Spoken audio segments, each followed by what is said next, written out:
Voice of south நேயர்களுக்கு வணக்கம். இந்த நேர்காணலில் நாம் சந்திக்கிருப்பவர் திராவிட இயக்க சிந்தனையாளர் திரு வல்லம் பஷீர் அவர்கள். வணக்கம். வணக்கம். கடந்த 10 வருடங்களில் நடக்காத ஒரு அதிசயம், ஆச்சரியம் இப்ப அரங்கேறத பார்க்க முடியுது.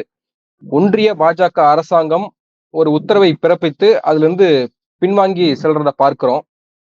யூபிஎஸ்சி எக்ஸாம் மூலமா லேட்டரல் என்ட்ரின்னு ஒரு விதியை வைத்துக்கொண்டு உயர் சாதியினரை எந்தவித இடஒதுக்கீடும் பின்பற்றாமல் அவங்க பணியில் அமர்த்த ட்ரை பண்றாங்க. உடனடியாக முதலமைச்சர் மு க ஸ்டாலினும் ராகுல் காந்தியும் கடுமையான கண்டனங்களை பதிவு செய்தாங்க. அதன் பிறகு ஒன்றிய பாஜக அரசு அதுல இருந்து பின்வாங்குகிறது, நிறுத்தி வச்சிருக்காங்க. இப்படியான நிலைமையை நம்ம எப்படி பார்க்கிறது? உங்களுடைய முதல் கட்ட பார்வை என்ன?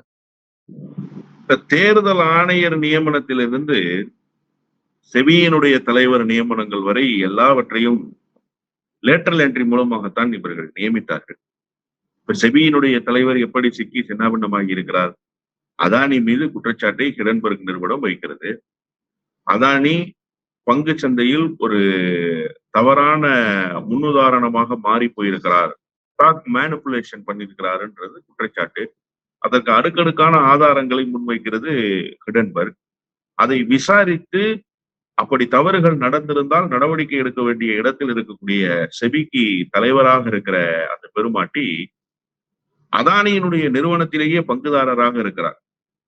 எதை ஒழுங்கு செய்ய வேண்டிய பொறுப்பு அவரிடத்தில் இருக்கிறதோ அதை ஒழுங்கு செய்ய வேண்டியவரே அதானிக்கு துணையாக நிற்கிறார் என்பது மட்டுமல்ல, அவர் ஒரு ஷெல் நிறுவனத்தை சிங்கப்பூரிலிருந்து துவங்கி அந்த நிறுவனம் ஒரு முதலீட்டை அதானியினுடைய நிறுவனத்தில் செய்திருக்கிறது. அதற்கான பிரதிபலன்களை அவருடைய கணவர் நேரடியாக பெற்றிருக்கிறார் என்கிற ஆதாரம் வருகிறது. இது போன்ற ஒரு ஒழுங்கீனமான நடவடிக்கை, இந்த நாட்டை பாழ்படுத்துகிற நடவடிக்கை எல்லாம் இந்த லேட்டரல் என்ட்ரி என்று சொல்லப்படுகிற இந்த வினோதமான நியமனத்தின் மூலமாகத்தான் நடந்திருக்கிறது. அருண் கோயல் என்ற ஒரு தேர்தல் ஆணையர் தேர்தல் நெருக்கடி நேரம் துவங்குவதற்கு சில மணி நேரங்களுக்கு முன்பாக தன்னுடைய பதவியை ராஜினாமா செய்தார். என்ன காரணம்? லேட்டரல் என்ட்ரியில கொண்டு வந்து அவரை நியமிச்சாங்க. அவர் என்ன தகுதியின் அடிப்படையில் நியமிக்கப்பட்டவரா? இல்ல. தேர்தல் தேதி அறிவிக்கணும் சார். 2019 தேர்தல் தேதி எப்போது அறிவிக்கப்பட்டதோ அந்த காலத்தை கடந்து 25 நாட்கள் ஆகிவிட்டது.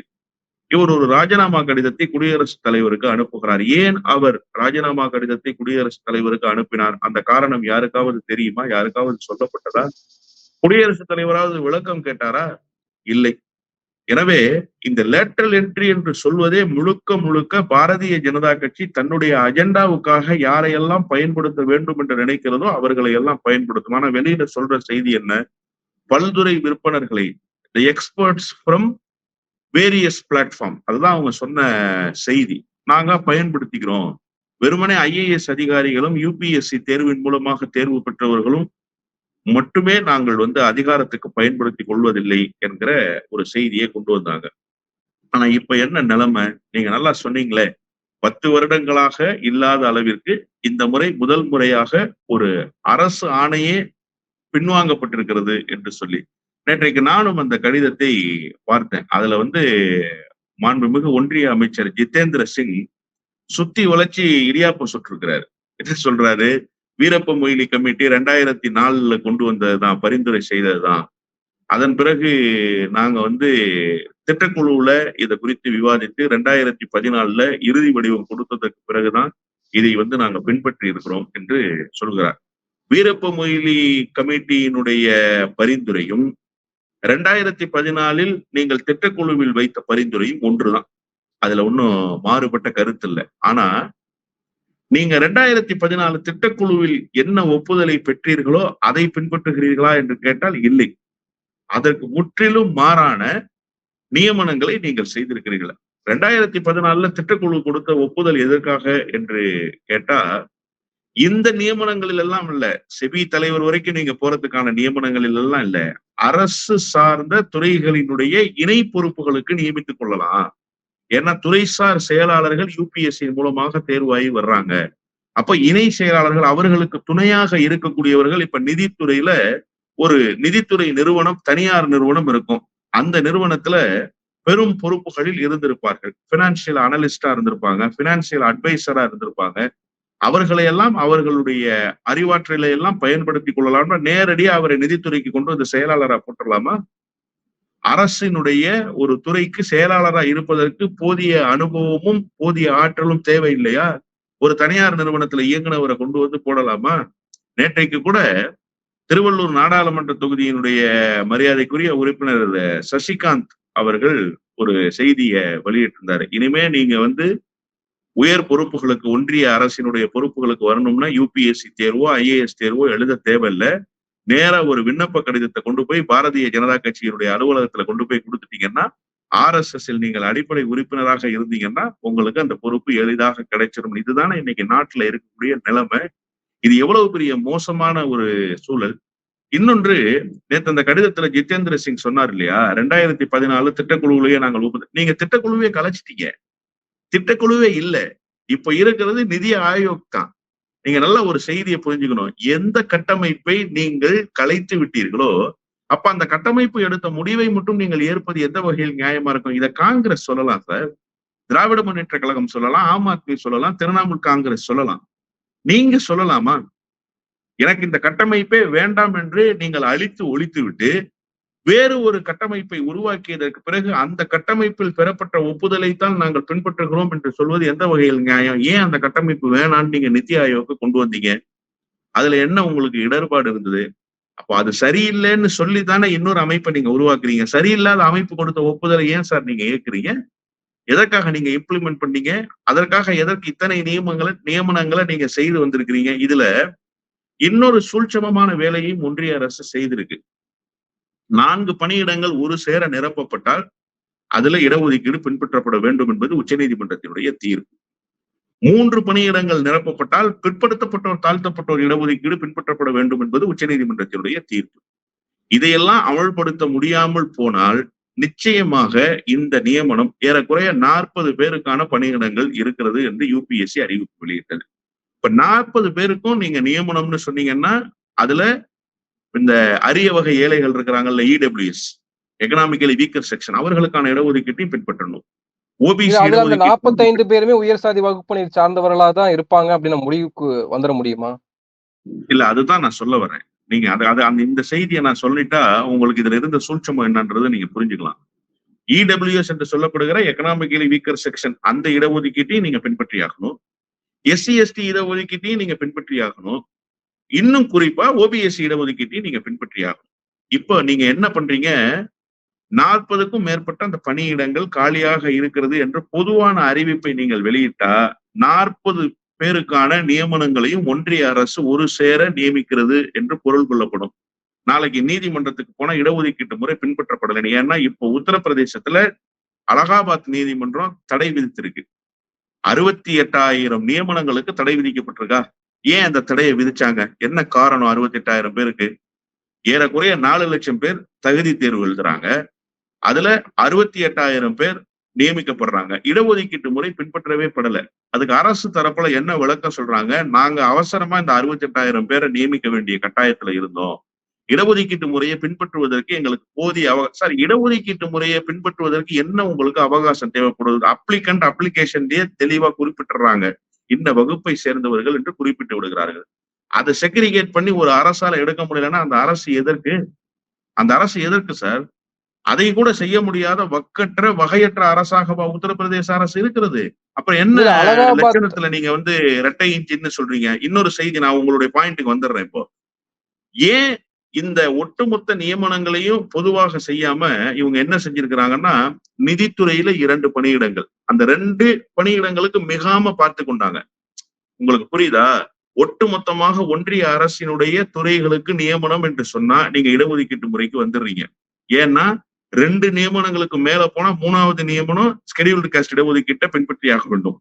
3 நியமனங்களை முடிச்சு விட்டு 4வது நியமனத்துக்கு வந்தா பொதுவான இடஒதுக்கீடுகள் வந்துருது. நீங்க ஓபிசிக்கு இடஒதுக்கீடு கொடுக்கணும், இடபிள்யூஎஸ்க்கு இடஒதுக்கீடு கொடுக்கணும், அந்த அடிப்படையில் நியமிக்கணும். அப்ப 4 பேர்ல ஏதோ ஒரு எஸ்சி வந்துடுறாரு, ஏதோ ஒரு ஓபிசி வந்துடுறாரு, ஏதோ ஒரு இடபிள்யூஎஸ் சேர்ந்தவர் வந்துடுறாரு. ஒரு ஆளு உங்கால், இடபிள்யூஎஸும் உங்கால் தான், இன்னொரு ஆளு உங்கால் தான் வச்சுக்குவோமே.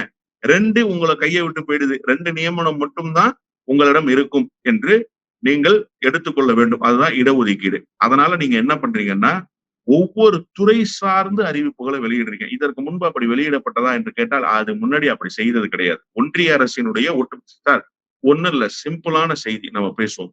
தமிழ்நாட்டிலிருந்து புதிய IAS அதிகாரிகள் நியமனம் நடக்குது. ஊரக உள்ளாட்சித்துறைக்கு தனியாக செயலாளர் அப்படியா நடக்குது? இல்லையே. ஒட்டுமொத்தமாக IAS அதிகாரிகள் ஒரு பேட்ச்ல இருந்து எடுக்கப்படுறாங்க. தமிழ்நாடு அரசு தான் அதன் பிறகு நியமிக்கும். இவரை ஊரக உள்ளாட்சித்துறைக்கு இணை செயலாளரா, இவரை மாநகராட்சிக்கு ஆணையரா, இவரை உள்துறை இணை செயலாளரா, இவரை முதலமைச்சர் தனிப்பிரிவுக்கு செயலாளர், இப்படித்தானே நியமனங்கள் நடக்குது. ஒட்டுமொத்தமாக தமிழ்நாடு அரசினுடைய ரெக்ரூட்மெண்ட் தானே. அப்ப ஒன்றிய அரசின் ஒட்டுமொத்தமாக ரெக்ரூட்மெண்ட் தானே இதுவரைக்கும் நடந்திருக்கு. ஆனா இந்த முறை என்ன செஞ்சிருக்கிறாங்கன்னா, ரசாயனம் மற்றும் உரத்துறைக்கு செயலாளர் பொறுப்பு, அந்த அலுவலக பொறுப்புக்கு IAS அதிகாரிகள் பொறுப்புக்கு கேடருக்கு நியமிக்கப்பட வேண்டிய லேட்டரல் என்ட்ரி 2. அதே போன்று கனரக வாகனங்களுக்கு 2, நெடுஞ்சாலைகள் மற்றும் கப்பல் போக்குவரத்து துறை 2. இப்படி ஒவ்வொரு துறை சார்ந்தும் 2 காலி பணியிடங்களுக்கு மேல் நிரப்பப்படாமல் பார்த்து கொண்டுதான் இந்த 40க்கு 40 அவர்களினுடைய 45 இடங்கள்னு நினைக்கிறேன். இந்த 45 இடங்களுமே இந்த EWS-ஐ அனுபவிக்கக்கூடியவர்கள் மட்டுமே அந்த பணியிடங்களுக்கு நிரப்பப்பட வேண்டும் என்பது லேட்டரல் என்ட்ரியினுடைய அஜெண்டாவாக இருக்கிறது. அதைத்தான் ராகுல் காந்தி சுட்டிக்காட்டினார். இடஒதுக்கீட்டை காலில் போட்டு மிதித்துவிட்டு சமூக நீதிக்கு பேராபத்தை ஏற்படுத்தக்கூடிய நியமனங்களை இவர்கள் செய்து வருகிறார்கள் என்கிற செய்தியை சொன்னது ராகுல் காந்தி முதலில். அதன் பிறகு தமிழ்நாட்டினுடைய முதலமைச்சர் கடுமையான அறிக்கைகளை கொடுத்தார். என்ன சொன்னாங்க? பாஜகவோடு இணக்கமா போறாரு, கூட்டணி வந்துருச்சு பாஜகவுக்கும் திமுகவுக்கும், ஏன் ராகுல் காந்தியை கூப்பிடலன்னா சிலர் தமிழ்நாட்டில் இருந்து கொண்டே பேசுகிற காட்சிகளை எல்லாம் பார்த்தோம். அறிவை கலட்டி வீட்டில் வைத்துவிட்டு மூளையே இல்லாமல் களிமண்ணை தலையில் சுமந்து கொண்டிருப்பவர்களுடைய பேச்சுக்கள் எல்லாம் அப்படித்தான் இருக்கும். அந்த விமர்சனத்துக்குள்ளெல்லாம் நான் போக விரும்பல, யாருன்றதையும் நான் பேச விரும்பல. ஆனா அந்த ஈரம் காய்வதற்குள்ளாகவே கண்டன அறிக்கையை தமிழ்நாட்டிலிருந்து கொடுத்த ஒரே தலைவர் தமிழ்நாட்டினுடைய முதலமைச்சர் தான். முதல் அறிக்கையை கொடுத்தாரு தமிழ்நாட்டினுடைய முதலமைச்சர். கொடுத்தது மட்டுமல்ல, அதற்கு அடுத்த கட்டமாக நாடாளுமன்ற உறுப்பினர்களும் இதற்கு எதிராக நாங்கள் நாடாளுமன்றத்தில் நிச்சயமாக பிரச்சனையை எழுப்புவோம் என்று பேசியதற்கு பிறகு திராவிடர் கழகத்தினுடைய தலைவர் மரியாதைக்குரிய ஆசிரியர் வீரமணி அவர்கள் நேற்றைக்கு காலை ஆர்ப்பாட்ட அறிவிப்பையை வெளியிட்டார் திராவிடர் கழகத்தின் சார்பில். இப்படி நாடு முழுவதும் எதிர்ப்பு கிளம்பியதற்கு பிறகு நீங்கள் சொன்னதை போல 10 ஆண்டுகளில் முதல் முறையாக 11வது ஆண்டில் எப்படி முதல் மசோதாவே மோடி 3வது முறை வெற்றி பெற்று வந்ததற்கு பிறகு ஜாயிண்ட் பார்லிமெண்ட் கமிட்டிக்கு போச்சோ, 2வது அதிசயம் நிகழ்ந்திருக்கிறது. ஜிதேந்திர சிங் ஒரு கடிதத்தை எழுதுகிறார். நேற்றைக்கு அந்த கடிதத்தை குறித்து தான் நம்ம பேசினோம். இப்போ என்ன எழுதியிருக்கிறாரு, அதுல வீரப்ப மொய்லி கமிட்டி குறித்தெல்லாம் என்ன சொன்னாருன்னு. பிரீத்தி சுடன் என்று சொல்லப்படுகிற UPSC தேர்வாணையத்தினுடைய தலைவராக இருக்கிற அந்த பெண்மணிக்கு அந்த கடிதத்தை எழுதி என்ன சொல்றாருன்னா, இந்த லேட்டரல் என்ட்ரி முறை ரத்து செய்யப்படுகிறது, இது ஒன்றிய அரசின் சார்பில் பரிந்துரைக்கப்படுகிறது. இது வரலாற்றில் மோடிக்கு முதல் முறை இந்த பின்வாங்குகிற நடவடிக்கை. இதற்கு முன்பு பின்வாங்கவில்லையா என்று கேட்டால் வாங்கி இருக்கிறார். வேளாண் திருத்த சட்டத்துல செஞ்சிருக்கிறாரு. ஆனா எத்தனை உயிர்கள் பலியிடப்பட்டன, எவ்வளவு பெரிய போராட்டங்கள், எத்தனை மாத காலங்கள், ஒரு அரசை உலுக்குகிற அளவுக்கு அந்த விவசாயிகளுடைய போராட்டம் அமைந்ததற்கு பிறகுதான் அந்த வேளாண் திருத்த சட்டத்தையே பின்வாங்கினார்கள். எத்தனை மாதம் கழித்து வாங்கினார்கள். ஆனா 17ஆம் தேதி ஆகஸ்ட் மாசம் அரசாணை வெளியிடப்படுது. UPSC சார்பில் அறிவிப்பு வெளியானது 18 ஆகஸ்ட் மாதம். நேற்றைக்கு என்ன தேதி? 2 நாள் 48 மணி நேரத்துக்குள் தான் வெளியிட்ட அறிவிப்பை பின்வாங்க செய்த பெருமை ராகுல் காந்திக்கும் நம்முடைய தமிழ்நாட்டு முதலமைச்சருக்கு மட்டும்தான் சேரும். ஏன்னு கேட்டா மாநிலங்களவையில இதற்கு ஒப்புதல் பெற முடியாது. மாநிலங்களவையில இந்த பிரச்சனை பூதாகரமாக கிளம்பிடும். பெரும்பான்மையை இழந்திருக்கு பாரதிய ஜனதா கட்சி. அப்ப மாநிலங்களவைனா மக்களவையில என்ன லட்சணம்ன்றதுதான் தெரியுமே. இதுல இன்னொரு கூடுதலான செய்தி, இவர்களினுடைய வளர்ப்பு பிள்ளையாக பார்க்கப்பட்ட சிராக் பஸ்வானே நேற்று கடுமையான அறிக்கை கொடுத்துட்டாரு.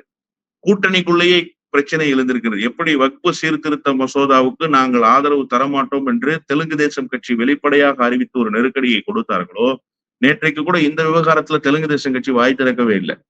ஒப்புதலை சம்மதமாக தெரிவித்து விட்டு போய்விட்டார்களா என்று கூட தெரியவில்லை. உறுதியான நிலைப்பாடு அறிவிக்கப்படவில்லை. ஆனா நிதிஷ்குமார் கடுமையாக அந்த அறிக்கையை கொடுத்திருந்தார். நிதிஷ்குமார் தரப்பில் அந்த கட்சியினுடைய மூத்த நாடாளுமன்ற உறுப்பினர் சொன்ன செய்தி என்னன்னா, இடஒதுக்கீட்டுக்கு ஆபத்து வருவதை எந்த கட்டத்திலும் நாங்கள் ஏற்க மாட்டோம், தேசிய ஜனநாயக கூட்டணிக்கு அவப்பெயரை ஏற்படுத்திடும் மட்டும் சொல்லல. அவர் இன்னொரு செய்தியும் சொன்னாரு.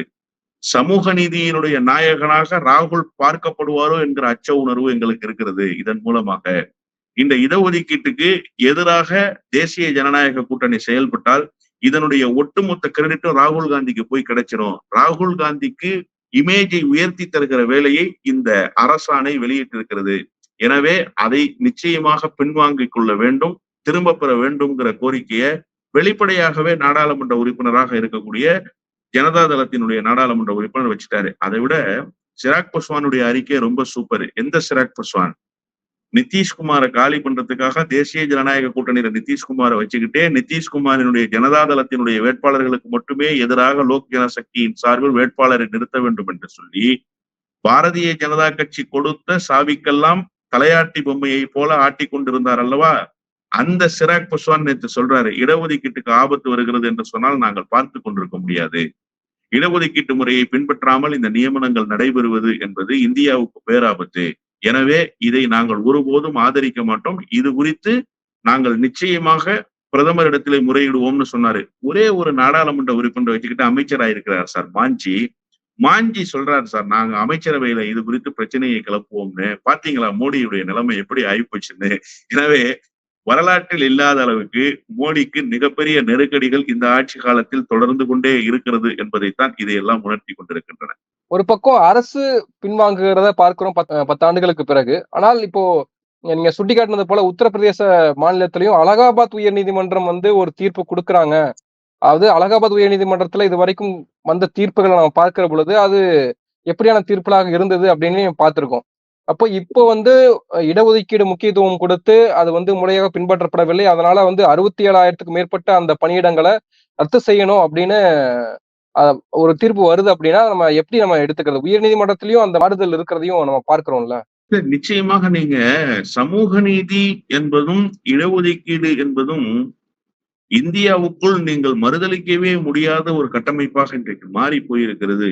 அதை இவர்கள் லாவகமாக இவர்கள் அரசியல் அதிகாரத்தை பயன்படுத்தி இந்த 10 ஆண்டுகளில் தங்களுக்கு இலகுவான முறையில் வளைத்துக் கொண்டார்கள். நான் தான் சொன்னேன் பார்த்தீங்களா, நீங்க லேட்டரல் என்ட்ரி முறையில இப்படித்தான் இந்த நியமனங்கள் செய்யப்பட வேண்டும், இப்படித்தான் நீங்கள் இடஒதுக்கீட்டு முறையை பின்பற்றப்பட வேண்டும் என்பது விதி.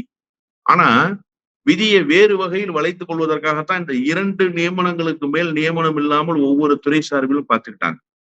ஆனா அப்படி செய்தும் இவர்களால் அதை நிறைவேற்ற முடியல. காரணம் என்னன்னா எதிர்கட்சிகளினுடைய எதிர்ப்பு, கூட்டணி கட்சிகளே உள்ளுக்குள் இருந்து கொண்டு செய்த நெருக்கடி, இவையெல்லாம் தாழாமல் அதை திரும்ப பெற்றார்கள். ஆனா இப்போ நீதிமன்றங்கள் அப்படி எந்த இடத்திலும் இடஒதுக்கீடு பின்பற்றப்படவில்லை என்று சொன்னால் அதற்கு எதிரான தீர்ப்புகள் நீதிமன்றங்களில் வழங்கப்பட்டதே இல்லை சார். நல்லா நீங்க ஒரு செய்தியை புரிஞ்சுக்கணும். அதற்கு மாறுபட்ட செய்திகளை வேண்டுமானால் சொல்லி இருப்பார்களே தவிர அங்கேயும் இந்த எப்படி லேட்டரல் என்ட்ரியில 2க்கு மேல நியமனம் இல்லாம பார்த்து கொண்டு கொள்ளைப்புற வழியாக ஒரு வேலையை செய்தார்களோ அது போன்ற நீதிபதிகள் சில நேரங்களில் இவர்களுக்கு ஒத்துதுகிற வேலையை வேண்டுமானால் சில நீதிபதிகள் செய்திருக்கலாமே தவிர இடஒதுக்கீட்டுக்கு எதிராக நீதிமன்றங்கள் பேசவே முடியாது. இப்ப கூட நீதிமன்றம் என்ன சொல்லியிருக்கிறாங்கன்னா, ஏன் பின்பற்றப்படலைன்னு கேட்கிறாங்க மாநில அரசு கிட்ட. மாநில அரசு என்ன சொல்லுது, எங்களுக்கு போதிய அவகாசம் இல்லை, அதனால நாங்க இடஒதுக்கீட்டு முறையை பின்பற்ற முடியலன்னு சொல்றாங்க. அதனால் உடனடியாக அந்த நியமனங்களை எல்லாம் ரத்து பண்ணணும்னு அறிவிப்பு வெளியிடுறாங்க. இப்ப வாங்க, நீங்க இடஒதுக்கீட்டு முறையில தானே செய்யணும். நீதிமன்றத்தில் பெரும் மாற்றங்கள் நிகழ்ந்திருப்பதாக நான் புரிந்து கொள்ளவில்லை. இடஒதுக்கீட்டை பொறுத்தவரையில நீதிமன்றம் சட்டத்தின்படி நின்று எப்போதுமே இயங்குகிற கட்டமைப்பாக இருந்திருக்கிறது. அது நீதி பரிபாலனங்கள் அப்படித்தான் பாதுகாக்கப்பட்டிருக்கின்றன. அந்த வகையில் அலகாபாத் நீதிமன்றமும் பாதுகாக்கப்பட்டிருக்கிறது. உண்மையிலேயே அலகாபாத் நீதிமன்றத்தினுடைய தீர்ப்பு மெச்சத்தக்க தீர்ப்பு தான். ஏன்னா ஒரு நியமனம் 2 நியமனங்கள் இல்லை, ஏறக்குறைய 68,000 நியமனங்களை ஒரே நாளில் ரத்து செய்தது. இது இந்தியாவிலேயே பேசு பொருளாகப்பட வேண்டிய செய்தி சார். ஜெயலலிதா அம்மையார் லட்சக்கணக்கான அரசு ஊழியர்களை ஒரே நாள்ல எஸ்மா டெஸ்மா சட்டத்தை பயன்படுத்தி டிஸ்மிஸ் பண்ணாங்க. அது இந்தியாவையே ஒரு பெரிய கொந்தளிப்பான மனநிலைக்கு கொண்டு போய் சேர்த்தது. அதன் பிறகு அந்த எஸ்மா டெஸ்மாவை ரத்து பண்ணி அவர்கள் எல்லாம் மீண்டும் பணியில் அமர்த்தினார், அது வேறு செய்தி.